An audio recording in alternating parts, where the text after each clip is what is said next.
ফারদিন খেলা হচ্ছে সরাসরি কাশেম টিভির মাধ্যমে। কক্সবাজার একাদশ আর মধুচর একাদশ, গোল 0-0। এখন বল আছে কক্সবাজার একাদশের কাছে এবং মুক্তারের কাছে বল আছে। দেখা যাক হবে বলটি দেখি, দেখা যাক কোন দিক দিয়ে মাঝ ফিল্ডে আছে। বলটা সুন্দর মতো কিক মারছে, কিন্তু ভাগ্যক্রমে কিছুই করতে পারলো না। সরাসরি সম্প্রচার হচ্ছে কক্সবাজার সমুদ্র সৈকত মাঠে। খেলা সুন্দর পরিবেশে, মনোরম পরিবেশে খেলাটি সম্প্রচার হচ্ছে কাশেম টিভির মাধ্যমে।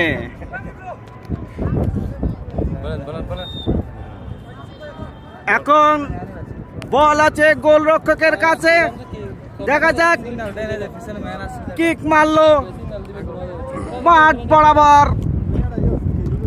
দেখা যাক টান উত্তেজনায় খেলাটাই সম্প্রচার হচ্ছে কাশেম টিভির মাধ্যমে। খুব সুন্দর, ভেরি গুড।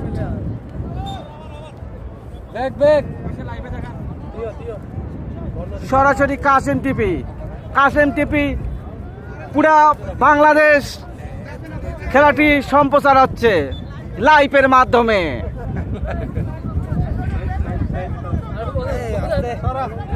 আমাদের এখানে একজন ইনজুরি হয়েছে, ডাক্তার এখানে সুন্দর মতো ট্রিটমেন্ট করতেছেন।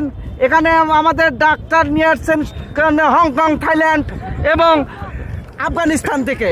ডাক্তারেরা সবসময় সেবা দেওয়ার জন্য প্রস্তুত। একজন ইনজুরি হয়ে গেছে খেলা শুরুতেই। ডাক্তার ফারদিন আছে এখানে আমাদের মাঝে।